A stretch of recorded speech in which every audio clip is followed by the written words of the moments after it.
Assalamualaikum warahmatullahi wabarakatuh.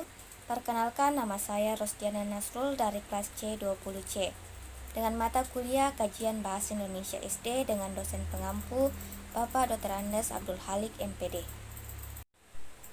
Assalamualaikum warahmatullahi wabarakatuh. Yang terhormat dosen pengampu mata kuliah Kajian Bahasa Indonesia SD Bapak Dr. Andes Abdul Halik MPD, serta teman kelas C20C yang berbahagia.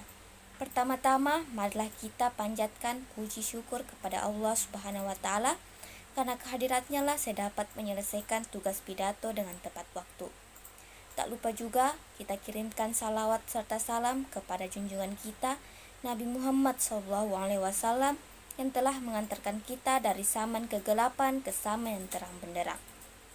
Dalam kesempatan ini saya juga berterima kasih kepada dosen pengampu Bapak Dr. Andes Abdul Halik MPD yang telah memberikan saya kesempatan untuk berpidato pada kesempatan ini. Ada banyak keterampilan dalam berbahasa. Salah satunya adalah berbicara. Berbicara merupakan suatu komunikasi langsung dengan menyampaikan ide, gagasan, pendapat maupun pesan yang lainnya. Seseorang berbicara tidak hanya berbicara saja, akan tetapi berbicara memiliki tujuan. Adapun tujuan dari berbicara adalah untuk berkomunikasi dengan orang lain. Berbicara adalah bagian yang tidak dapat dilepaskan dari individu dalam kehidupan sehari-hari, sebagai cara untuk berkomunikasi dengan orang lain. Kemampuan berbicara ini dilatih dengan tujuan untuk mempermudah memahami maksud yang disampaikan oleh orang lain dalam berkomunikasi. Kemampuan berbicara tidak diperoleh dengan sendirinya. Kemampuan ini dikembangkan lewat jalur sekolah melalui program yang direncanakan secara khusus dan latihan-latihan. Dapat dilihat interaksi antara guru dan siswa dalam proses pembelajaran.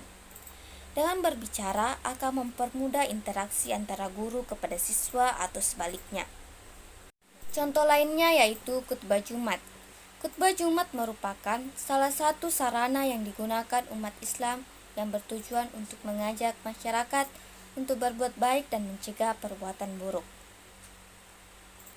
Seseorang yang menyampaikan dakwah disebut khotib. Agar dapat menarik simpati dari jemaah atau orang yang menyimak khutbah, diperlukan sebuah keterampilan berbicara yang baik. Istilah untuk menarik massa melalui keterampilan berbicara dimaknai sebagai retorika. Teman-teman yang berbahagia, untuk menjadi pembicara yang baik, seorang pembicara harus menguasai masalah yang sedang dibicarakan dan harus berbicara dengan jelas dan tepat. Beberapa faktor yang harus diperhatikan oleh pembicara untuk keefektifan berbicara adalah faktor kebahasaan dan non-kebahasaan. Faktor kebahasaan yang menunjang keefektifan berbicara meliputi ketepatan ucapan, penempatan tekanan, nada sandi, dan durasi yang sesuai pilihan kata dan ketepatan sasaran kebahasaan. Adapun faktor-faktor non-kebahasaan meliputi sikap yang wajar, tenang dan tidak kaku, pandangan harus diarahkan pada lawan bicara, kesediaan menghargai pendapat orang lain, gerak-gerik dan mimik yang tepat, kenyaringan suara, kelancaran, relevansi atau penalaran, dan penguasaan topik. Dalam berbicara, juga ada beberapa langkah yang harus dikuasai oleh seorang pembicara yang baik, yaitu yang pertama, memilih topik, minat pembicara, kemampuan berbicara, minat pendengar, kemampuan mendengar, dan waktu yang disediakan. Yang kedua yaitu memahami dan menguji topik. Yang terakhir yaitu menyusun kerangka pembicaraan, pendahuluan, isi, serta penutup. Hadirin yang berbahagia, selanjutnya muncul di benak kita bagaimana menjadi pembicara yang baik. Benar atau salah hadirin sekalian? Nah, terdapat sejumlah ciri-ciri pembicara yang baik untuk dikenal, dipahami, dan dihayati, serta dapat diterapkan dalam berbicara. Ciri-ciri tersebut antara lain yang pertama, memilih topik yang tepat, di mana pembicara selalu dapat memilih materi atau topik pembicaraan yang menarik, aktual, serta bermanfaat bagi para pendengarnya. dan juga selalu mempertimbangkan minat, kemampuan, serta kebutuhan pendengarnya. Yang kedua yaitu menguasai materi. Pembicara yang baik selalu berusaha mempelajari, memahami, menghayati, serta menguasai materi yang disampaikannya. Yang ketiga, memahami latar belakang pendengar.